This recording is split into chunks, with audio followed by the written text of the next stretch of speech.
Chapter 7. Even chickens have to break an egg. Did you take your walk?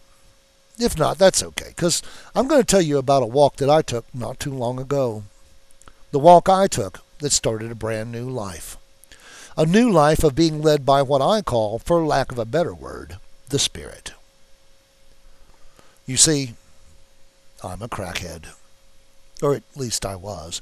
Some say you always are an addict once it's triggered. Some say it doesn't need to be triggered, that you are or are not at birth. Others still don't agree with anybody on the whole subject. That's me. Whatever I am, or was, I have lived life on the streets, stealing whatever I could sell or trade for another piece of crack. I got so wired off of the stuff that I couldn't lay down. I slept only when my body collapsed and always woke up with more of my possessions missing. Most of the time, it was my own doings that lost the stuff, but it all was gone, regardless of the means of its departure. Unable to wake up when threatened, my body lived on the edge of forever, and I had no life at all. I was a member of the Walking Dead Society. You may have seen my brothers and sisters. You most certainly have if you've ever walked the streets of any of our major cities.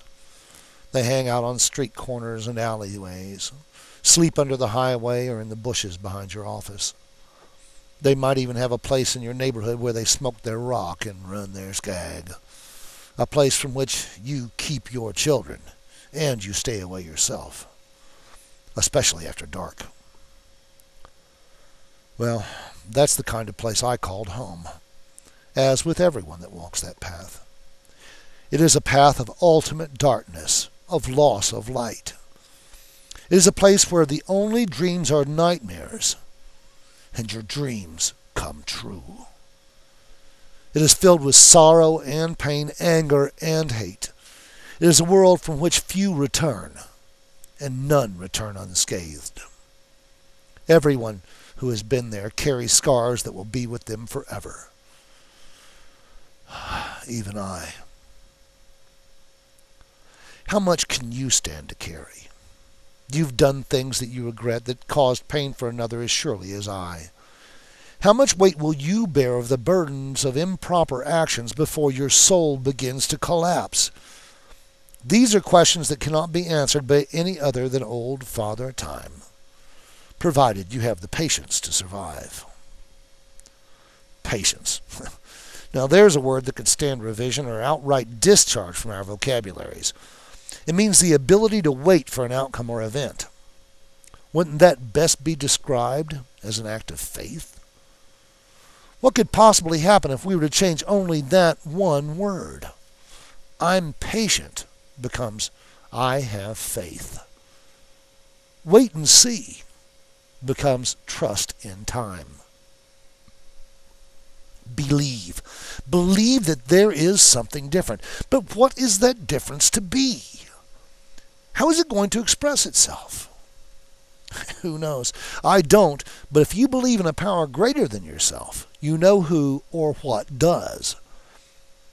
It is the power that has given healing for every pain in your life. The power that is working right now to heal something inside of you.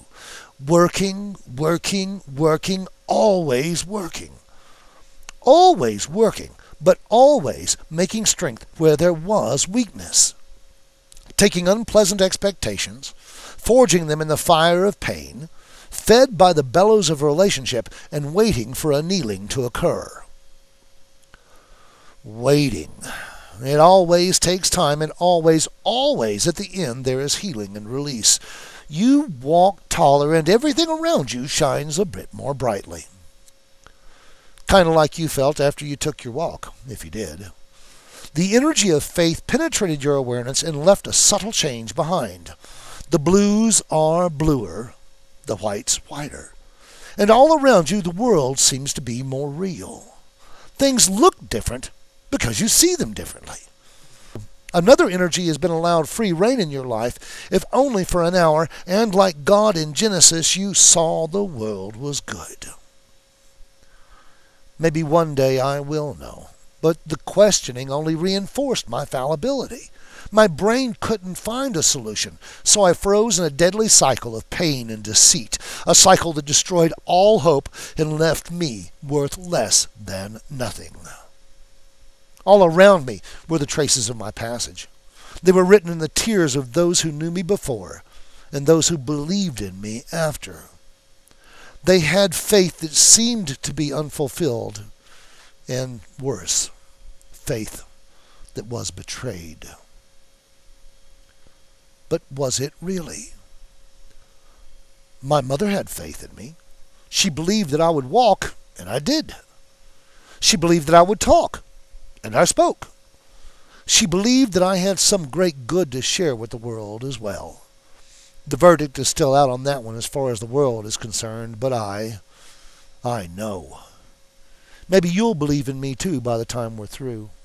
Most certainly you will believe in yourself a little bit more. That is all that I can hope. As I stole, I hated me.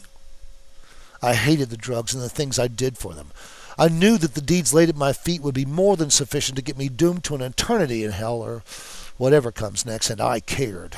I cared a lot. I just couldn't stop.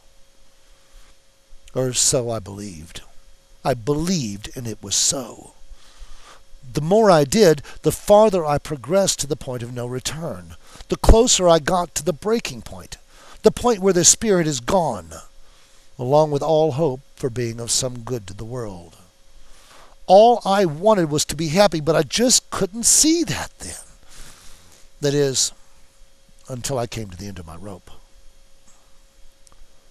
I cried for help to the 12-step groups. I failed. I cried to the police. They put me in handcuffs. I cried to the doctors, and they put me in an institution and tried to give me more drugs. There, I learned something, at last. As I was in the Milledgeville State Hospital in Georgia, I watched the results of the treatments of the state, in its infinite wisdom, gave to drug addicts and the criminally insane. The people there were not really people anymore. They wandered down the halls, drooling on themselves, waiting for the next call for medications. "Meds!" was a cry that got everyone on their feet. They stopped whatever they were doing to get theirs. Some stole doses from the patients less aware, not even caring what they were taking, only hoping for a little more release. They were all driven by the same desire, the desire to feel better, if only for a little while. After all, there were always more drugs to be had. "It makes the headaches go away," one said. One merely screamed until they were given a shot of Thorazine or something else equally debilitating. One merely smiled and peed his way to the nurse's station, his urine leaving a trail in which more than one former human played. I went to the doctors to find my way back to reality from taking drugs, and the professionals wanted to give me more. I said no. In response to my refusal, although polite and courteous, I was always polite and courteous when clean, was being placed in a straitjacket in a padded cell. They kept me there, but I didn't take any of their drugs, ever. Something inside me had changed. A paradigm shift, if you will, that led me to an awareness which lifted me, eventually, from a world in which I was a slave to pain. I knew then at the core of my being that we all share one common trait. No matter the language we speak, the color of our skin, or our gender, no matter how rich or how poor, how young or how old, we seek to be happy.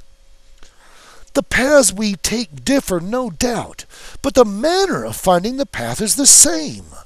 We have to listen to that part of ourselves in which the joy resides and act on its direction. Take a walk and listen. Be guided. Your heart, in concert with your brain, will guarantee you the greatest chance of success. In fact, just getting your brain to listen will relieve the stress. Won't that be a step in the right direction? I mean, after all, remove the shadows and the only thing left is light. Well, that's what happened to me in that hospital. A shadow disappeared, and what was left was lighter, brighter, and more real than anything I had ever known. It was truth. And like all truth, it seems to find its way to the surface regardless of where we went looking for it. It finds its way into our awareness, and it never ever changes. It may grow, but at its core, it remains the same basic tenet that we discovered originally. It finds its way into our hearts and lifts us up to the heavens. It feeds our soul, and we like it. When we like something, we do it again and again, right? So do it. It is that simple. Now, lots of practice is required to get good at being happy. And practice takes time, and being happy is worth the effort, no matter how much time it takes, and it does take time. Time and, of course, people with which to share it. The nice thing about this, unlike walking, is that the benefits are right there inside you every single time you do.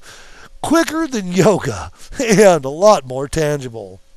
The world is your oyster. Now, get out there and find yourself a pearl. Arise. What is it about this place that cries out, strengthen your soul? Why is this place so loving when the rest of the world's turned cold? I have found an urgent need silently fulfilled, found my spirit unified, enhanced and grown until all creatures now about me seem to radiate goodwill and faith, love, not hate, and have given me such peace. I am humbled. And for the joy you've given me through the spirit of your light, I know that I shall never see again a fearful night or pain. For I have learned to live again, my spirit's been set free. I know peace and truth and love are alive and live in me. Fellow spirit of former night, join me now in sacred flight. Embrace the love in your brother's eyes. Arise. Arise. Hi everybody, my name is Ron Hatton and I am the author of A Book of Life. Now, since day one, when I finished making the book, I studied about bookbinding techniques. It was always too expensive for me to have a publisher do it for me. So what I did was decided to make my own, and the result is this. Now, this is a hand-bound copy, ribbon, paper, all of that folded by hand. And if you should like to have a copy of this for yourself or for someone you love, then all you have to do is email me at gadgetman@gadgetmangroove.com. Just watch the slide. The email address is coming. God bless y'all richly and warmly, and as always, remember to smile for a stranger today. You will both be glad you did. Bye-bye.